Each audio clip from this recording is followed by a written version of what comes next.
ఎంత తప్పు చేశాను, దీంట్లో ఉండగా నేను ఇది ఆలోచించుకుంటే బాగుండేది. ఇప్పుడు ఈ పావు కాస్త నాకు లేకుండా పోయింది. ఇప్పుడు నేను మురుకులు చేద్దామంటే ఇప్పుడు ఉన్నప్పుడు మాత్రమే నీ కర్మ మురుకుల్లాగా వచ్చేస్తుంది. మురుకులు అంటే నీ కర్మ ఫలితానికి వస్తుంది. ఇప్పుడు లేదు, నా కర్మలో నాకు మోక్షం కావాలి అని ఉంటే నాకు మోక్షం రావడానికి అవకాశం లేదు. ఇప్పుడు చచ్చిన తర్వాత చూసుకున్నానులే, అప్పుడు ఇప్పుడు సంగతి ఇప్పుడు ఆలోచించు. చాలా మంది అదే అంటారు, చచ్చిపోయాక అప్పుడు ఆలోచిస్తున్నాను, ఇప్పటి నుంచి మనకి అప్పుడు ఆలోచించేది ఇంకా లేదు. ఒక్క మురుకుల పావు మురుకులు వస్తలేదు. ఆ పిండి ఎట్లా ఉండవలసింది అంటే సంచిత కర్మ. ఆ పిండి పావు వచ్చేస్తే కదా మురుకులన్నీ అయిపోతాయి. రెండు అది చేయటం లేదు, బట్ అది చేయకుండా ఉండటం లేదు. ఏదైతే నా దగ్గర లోపల పెట్టే నొక్కేది ఉందో ఆ నొక్కేది మురుకులు చేయటం లేదు. అసలు దానికి మురుకులు షేపులు చేసే శక్తి కూడా లేదు. మురుకులు షేప్ చేయాల్సింది ఎవరు?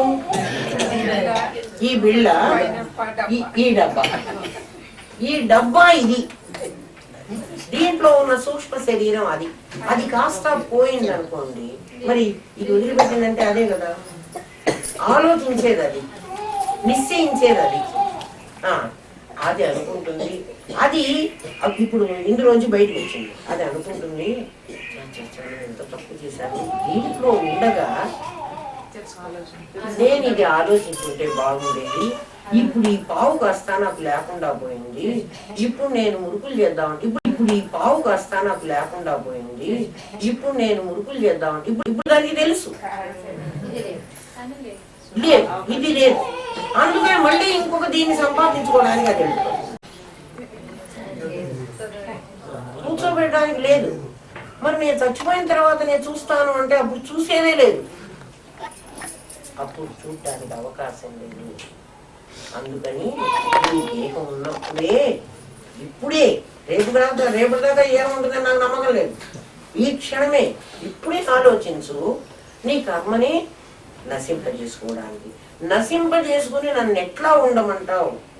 ఎవరన్నా చిన్నప్పుడే ఇంతంత చిన్నపిల్లలు వేదాంతాన్ని వింటామని పెడతారు. నేను వెళ్ళే రోజుల్లో అంత వయసు దాన్ని, అంటే ఇది మరీ చిన్నదే, అట్లా వెళితే ఇంత వయసు నుంచి మీకు ఎందుకండి, ఎప్పుడో రిటైర్ అయినప్పుడు చేసుకోవాలి కానీ ఇట్లాంటి పనులన్నీ ఇప్పుడు చేసుకుంటారా అంటే, రిటైర్ అయిన తర్వాత ఇప్పుడు చేసుకోమంటే నేను రిటైర్ అయ్యేదాకా బతుకుతాననే నమ్మకం నాకు తెలుసు.